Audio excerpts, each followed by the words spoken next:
Tarzan of the Apes, brought to you from out the pages of Edgar Rice Burroughs' astounding book.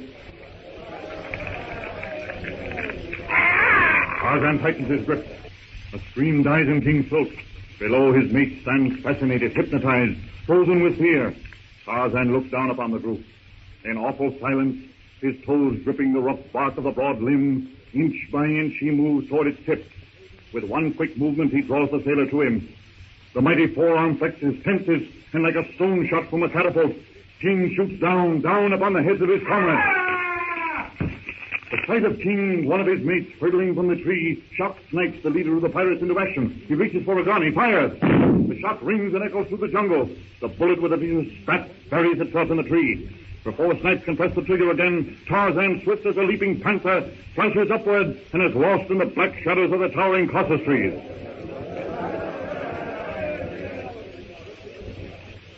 King, what happened? What? Was he an ape? Let me get away! Let me go! Let me get away! Don't let him get near me again! Come off it, King. Pull yourself together.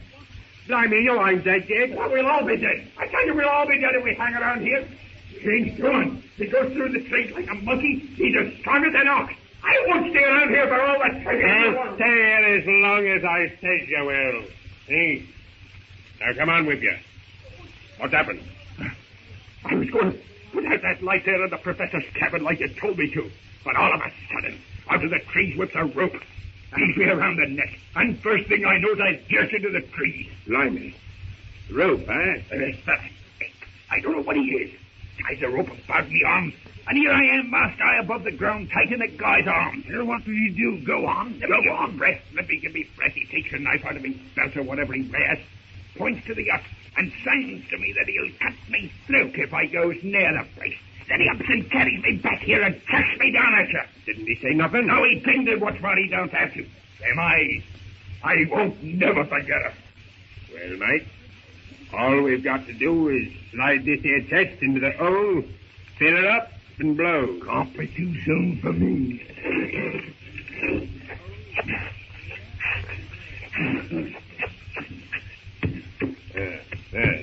That's it, mate.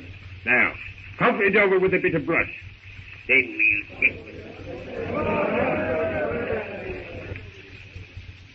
Tarzan, from his hidden perch, watches Snipes and his murderous crew bury the treasure in a new hiding place and hurry toward their beached boat. Their one idea is to put as much distance between themselves and this jungle terror as possible. Swiftly, silently as the night itself, Tarzan drops to the lower terrace and, squatting on a limb, stares curiously at the spot where the men have buried the box. If the men did not want the box, then why didn't they toss it aside? Tarzan understands burying the portion of a kill which he cannot eat, but the box, what do they want with that? Perhaps the men are going to return. That must be it. Tarzan swings to the ground. He bends over, with his hands thrust aside the underbrush covering the spot. His hand strikes metal. It's the spade carelessly flung aside by one of the mutineers. Tarzan takes it into his hands, as he has seen the men do, and guiding it with untrained fingers, he pushes it into the ground. He digs. But Tarzan is not used to such a tool as this. The spade hurts his bare foot. His hands will not guide it as he wishes. Yet the ape man goes on. He digs and scrapes away. The loose dirt yields to him. The spade strikes the chest. Tarzan casts the spade aside. He peers into the hole. He runs his fingers over the chest, examining it. Abruptly, he reaches down, and as though that great box were an empty packing case, he pulls it from the hole. He hangs the spade over his back with the brass rope, picks up the chest, that great treasure chest, which taxed the combined strength of 4 men, lifts it to his shoulders, and plunges into the brush. He follows one of the ape trails and makes for a spot deep in the jungle. Nimble, lithe as any of the big cats, he pads silently, swiftly along the trail. He knows nothing about the contents of the treasure chest. He only knows that he does not like the cruel Tarmangani to whom he belongs, and that he wishes to annoy them so that they will leave his jungle. His pace slackens. He pauses for an instant, tense, listening. Satisfied, he flings down the chest and begins to dig with the spade. Tarzan learns quickly. The little practice has taught him a great deal about its use. The hole deepens rapidly. In the surrounding trees, sleepy monkeys wait, blink their eyes. gaze down at the ape man and scold. The first golden fingers of the coming dawn tinge the eastern sky. Tarzan works fast. The hole is big enough. Quickly he dumps the chest in, scrapes the earth over it. Bending, he smooths the dirt, covers it with twigs, leaves. A perfect concealment. Vastly different from the brush piled on his clumsy hiding place by Snipes and his mates. With one last backward glance, Tarzan catches a vine and swings into the trees. Leisurely he makes his way toward the little cove, beside which stands the hut. The sun glints over the distant mountains. The jungle wakes to a new day. Tarzan glances down into the clearing. He stops, fascinated. There before the hut stands S.H.E. Quietly he lowers himself to the branch and sits, swinging his feet. While Jane is outside the hut preparing breakfast, Professor Porter, Philander, and Clayton are inside discussing their escape from the mutineers.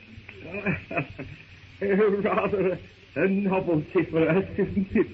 To be able to sleep all night without the possibility of waking up with our throats cut. Now, Archimedes, you know that one can't wake up with a cut throat. Tut, Philander, I was speaking metaphorically. One who is so lax in his mode of expression, you are much too meticulously particular. Metaphorical or not, I endorse the sentiment. This is the first time for a week that I've had both eyes closed while I slept. Where is Jane? Outside, learning how to make coffee without a percolator. Do my senses deceive me? Or do I really smell bacon? Most emphatically, you smell bacon. Most amazing. Here we are on the west coast of Africa, miles from civilization, and yet we have bacon for breakfast. There's nothing amazing about it. I carried that bacon ashore myself. Breakfast? You want it served in the hut or outside? Outside, I'd say. Most assuredly. But why eat in the hut when we can eat out under the trees with the birds singing and the flies, Professor.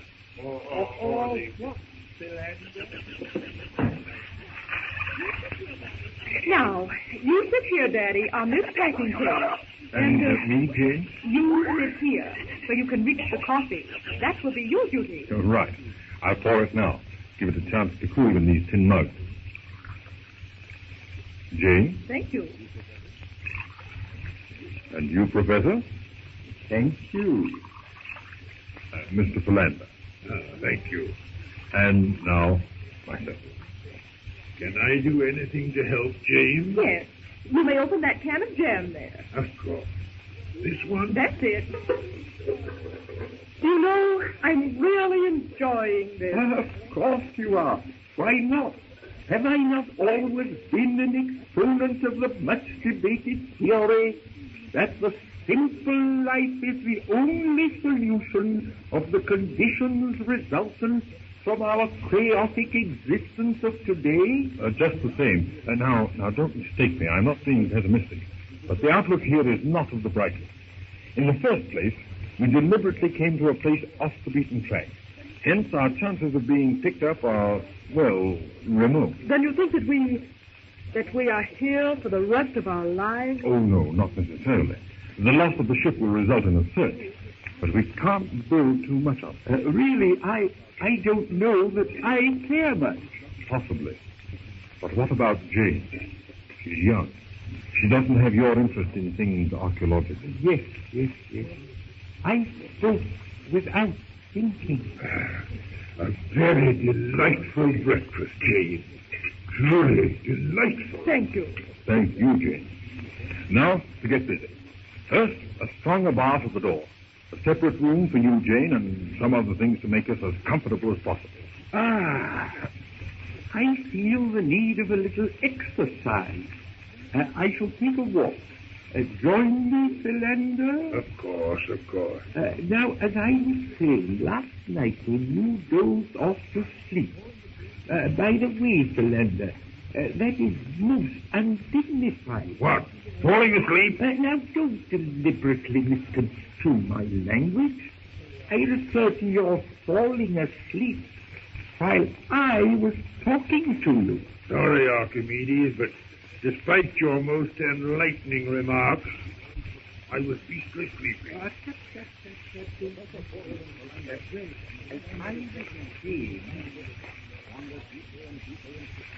Professor Porter and Philander, intent on their discussion of things scientific, wander deeper and deeper into the jungle. Night falls. Oblivious to everything except their discussion, the two friends wander on and on. From the matted mass of underbrush, Numa's cruel yellow eyes watch. And Numa roars.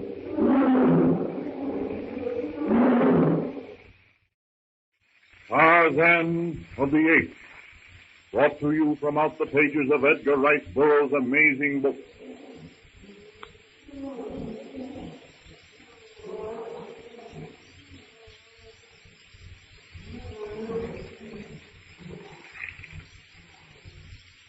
Bless me, Professor. There seems to be someone approaching. Tut, Philander. How often must I tell you that? But I think I am Mr. Philander, I now find you guilty of a flagrant breach of courtesy in interrupting me to call attention to a mere quadruped of the genus Felis. As I was saying... Professor, a lion? If you insist on using slang, yes, a lion.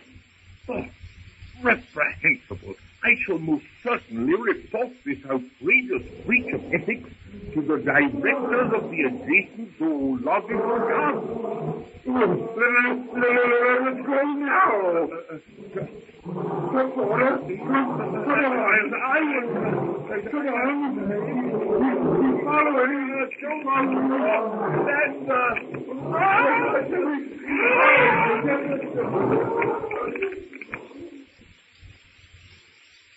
Numa's roar carries to Tarzan as he sits on a low-hanging branch watching the hut. It's the roar of the king beast as he crouches, tawny belly hugging the ground before the steely muscles propel him with terrific force upon his helpless prey. Tarzan springs to his feet. He leans forward, grasps the tough stem of a trailing vine. His knees bend as he pulls the vine toward him. His feet seem to grip the rough bark of the branch. His strong hands work their way down the vine. He crouches like a sprinter at the mark, and with one glance across the clearing gauges his distance.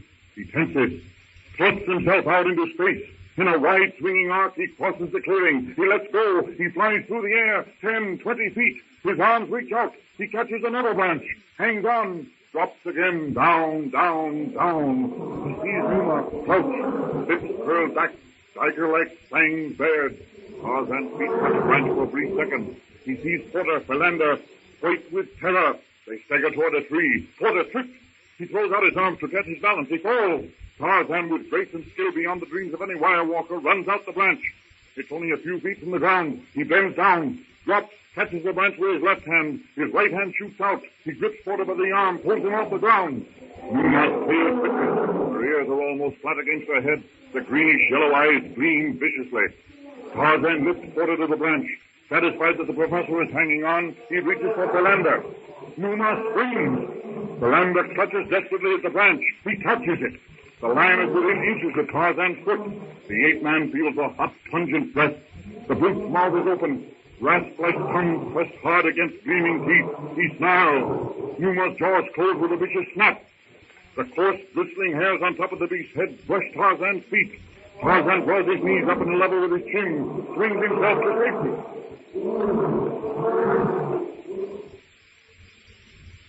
Back in Tarzan's hut, Jane Porter and Clayton are trying to make their jungle home as comfortable as possible.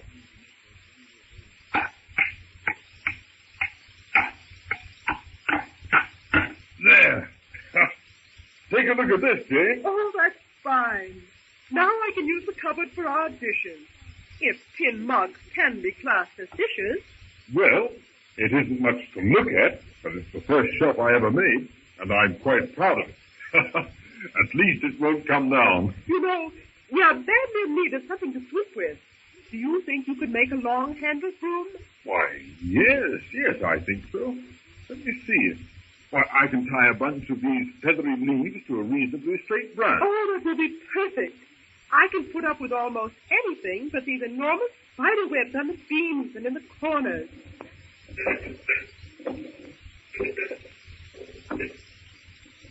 You know, Cecil, I've been thinking about that warning we found on the door. So have I. Tarzan of the Apes. Who on earth can he be?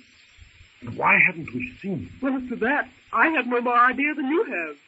But what I can't understand is how anyone could live in this hut and not bury the skeletons we found here. It is very strange. I can make nothing of it. That note, signed Tarzan of the Apes, is the most mysterious thing. By the way, if you have no objection, I would much rather make the petition for your room out of sailcloth. Oh, I have no objections. In fact, I feel that I'm getting altogether too much consideration, having a room all to myself. But that's just it. If I put this sailcloth on some sort of a roller, we can put it down at night. Then in the daytime, we'll still have the same amount of room. Why, I think that's a clever idea. Tell me, have you ever been shipwrecked before? No, but I'll let you in on a secret. For the first 10 years of my life, my sole ambition was to join Robinson Crusoe on his desert island. Well, this isn't getting on with the work. Cecil! What? The ship is gone.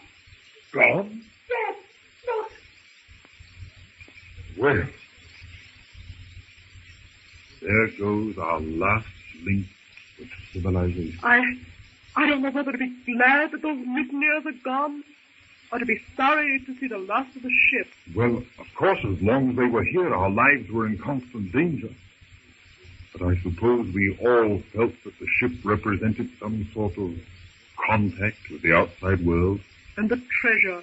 I wonder if they found that. That depends on whether or not Captain Tracy found the map. And if he did, I suppose Young killed him. Oh, now, I know, Jesus. but I feel responsible.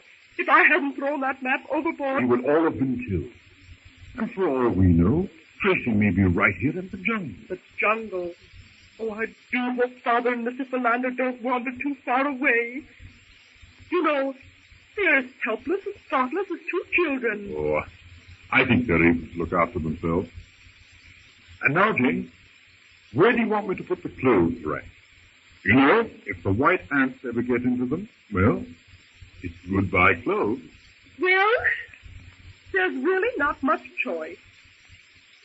I think over here by the pond is as good a place as any, don't you? Then over here by the bunk, it is. What are you going to use for clothes hooks? I have that all figured out.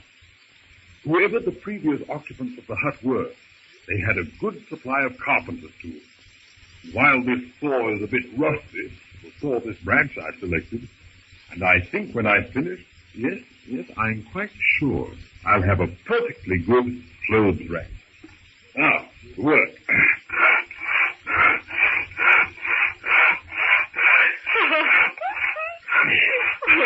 Well, your Robinson Crusoe ideas are certainly standing up in good stead. I could do a much better job if I had some decent nails. Have you used the ones from the packing case? Yes, I have. But after pulling them out and trying to straighten them on rough stone, they bend too easily. Well, I think you're doing wonders. Well, I'm not much of a carpenter, but I guess they'll do it. Cecil. Phew. My, that's warm work, Jay. Cecil. Yes. What is Look it? here. What? Up on this shelf. What? Look. Away up here in this corner. Well, I didn't notice them before. Books? What sort of books? Well, they're sort of dusty. But this one looks rather Cecil, look. John Clayton. Lammy. Your uncle, Lord Greystoke. Yes. But how do you account for these things being here in this savage African jungle? Well, there's only one explanation. Instead of being lost at sea, as we had believed he was, Greystoke died here. I wonder what happened to the famous Greystoke locket. What locket? A diamond-studded locket that has been in the family for generations. It was always presented to the bride of a Greystoke at her wedding ceremony. I'm sorry, Cecil. I'm awfully sorry. There seems to be nothing here but the book. Yes. Of course. The locket would have been with Lady Greystoke. She was called the beautiful Lady Alice, wasn't she? Yes. I've seen her portrait, you know, in the gallery at the manor. Well, this explains a lot of things and leaves a lot of other things unexplained. Why? What do you mean? I mean, this diary proves conclusively that they were not drowned. What happened to the crew of the vessel? How did Lord and Lady Greystoke come to this place? Were Lord and Lady Greystoke the sole survivors? Or is history repeating itself, as it so often does? Did their crew mutiny and put them ashore? Perhaps the diary will tell us. Oh, well, I rather think the famous locket has been worn for the last time by the bride of a Greystoke.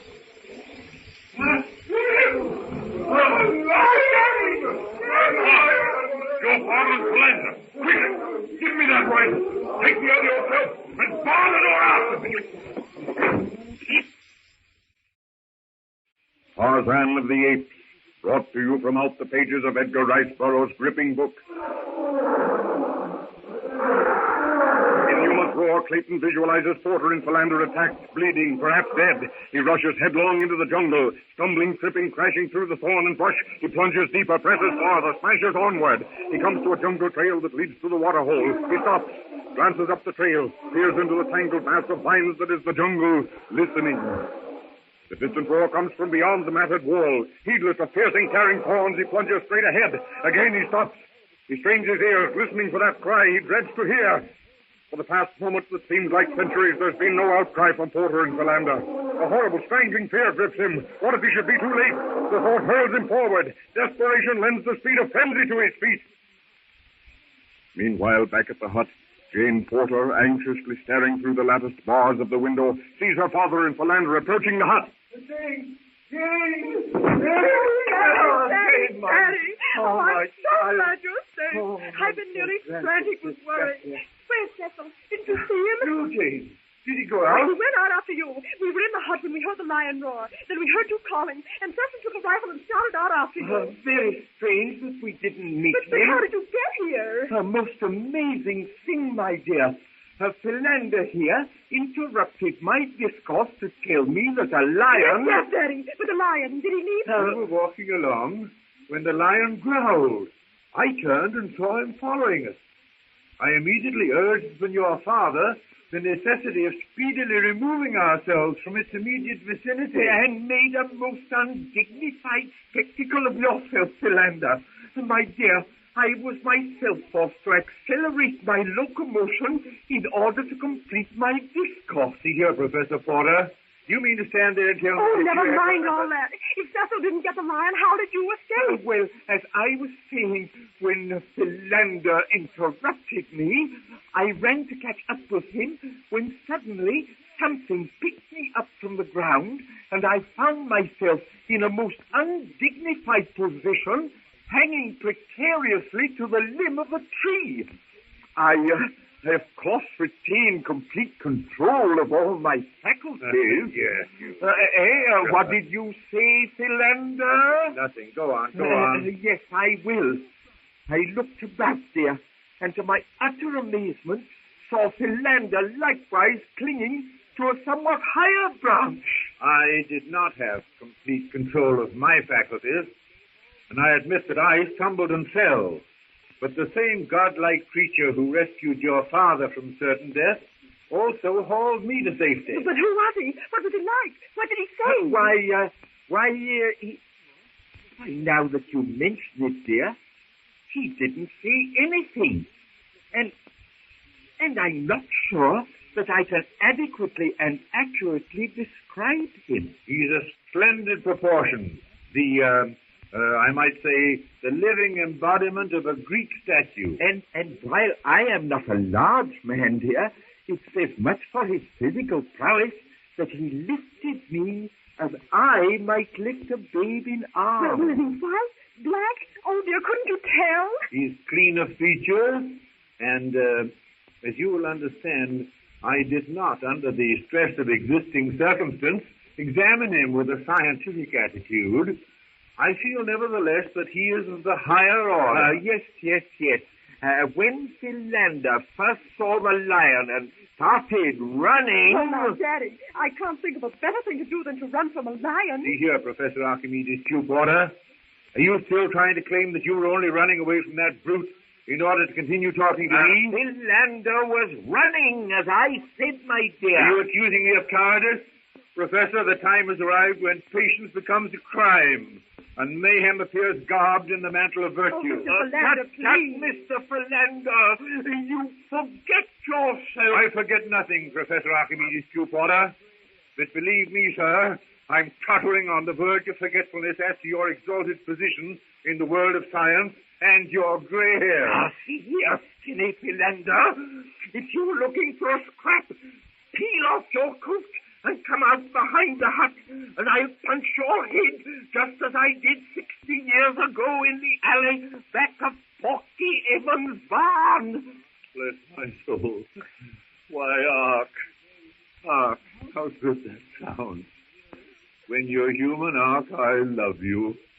But somehow it seems as though you'd forgotten how to be human in the last 20 years. Well, thank heavens. Maybe you two can stop your bickering for a little while now. Here I am, trying to find out about this, whatever it was that saved your life. Yes, my love.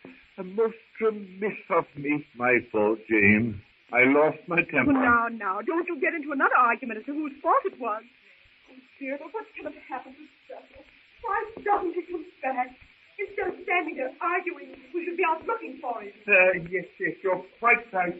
Quite right, my dear, quite right.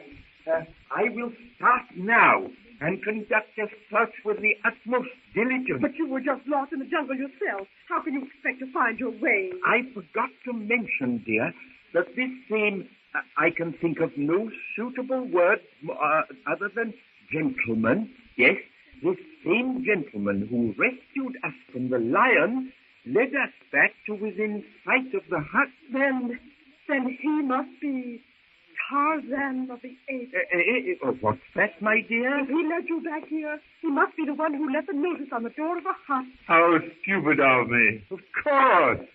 That is the solution. Why, yes. Precisely. But what about Clayton? Really, Professor, I don't at all like the idea of leaving Jane here unprotected in case some of the mutineers should return. Oh, I forgot to tell you. The ship has gone. Oh, what's gone? The ship gone? Gone, did you say? Gone. Vanished. Come here. Look for yourself. Dear. Yes. And the ship has gone with the treasure. Dear me. The loss to science in general and archaeology in particular will be the most regrettable and most unfortunate.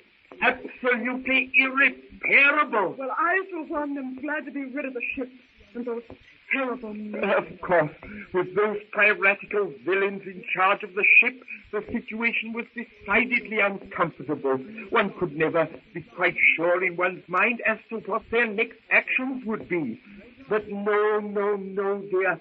The loss of the ship is not nearly such a catastrophe as the loss of the treasure. But, Professor, without a ship, how could we have removed the treasure? One thing at a time, Philander. How often must I tell you that concentration of the mental faculties... Oh, I can't hear a sound from Cecil. Do you think a arm short. No. Clayton might be unnecessarily alarmed, my love. Your previous suggestion that we search for him has my hearty approval. Now, where are those rifles, eh? Here's one. Yes. If you will take that other rifle, Philander. All right. Yes, all right. and be careful you do not shoot yourself. Oh, nonsense. I will arm myself with this one. It seems to be loaded. Be careful, Professor. Be careful. Tarzan, from the lofty branches of a gnarled and twisted tree, watches Clayton, utterly exhausted, his sense of direction gone, thrashing about in the tangled maze of underbrush. Curiosity outweighs the ape-man's feeling of contempt for this stranger who violates all the laws of jungle prudence. Never before has Tarzan seen anything, not even Tanto the elephant, deliberately chase a lion. He shakes his head. Had it been earlier in the morning or later in the evening, the man surely would have fallen prey to the lightning-like stroke of Numa the lion or the death-dealing lunge of Sheeta the leopard. Clayton leans his rifle against the bole of a tree, mops his forehead, and glances about him. The impenetrable walls of tree, thorn, vine, and scrub hem him in securely in the tiny clearing. In his anxiety to rescue Porter and Philander, he has blundered, broken, and thrust his way in, and now he's hopelessly lost. There's a crackling of brush behind him. He whirls, sees nothing. But Tarzan has caught a glimpse of Sheeta the leopard. He hears the soft, bending grasp, the stealthy pad of feet. He glances back at Clayton. He wonders why the young white man's not warned. Can it be that he's failed to hear? Never before has Tarzan known Sheeta to be so clumsy, so careless in his stalking. A ripple passes under the spotted silken sheen of the leopard's coat. The muscles, strong as steel traps, tighten, tense, stiffen. Tarzan watches. Sheeta's ears flatten, tail straightens. The tip of the brute's tail twitches. The twitch that signalizes the charge. Tarzan's call of warning splits the threatening silence of the jungle. Sheeta crouches motionless. The baleful glare dies from Sheeta's eyes, gives way to a glint of fear. The standing hairs ridge down the leopard's spine wilt. The flattened ears twitch. Clayton stands petrified. With a mingled cough of fear and anger, Sheeta, tail between legs, slinks off into the jungle.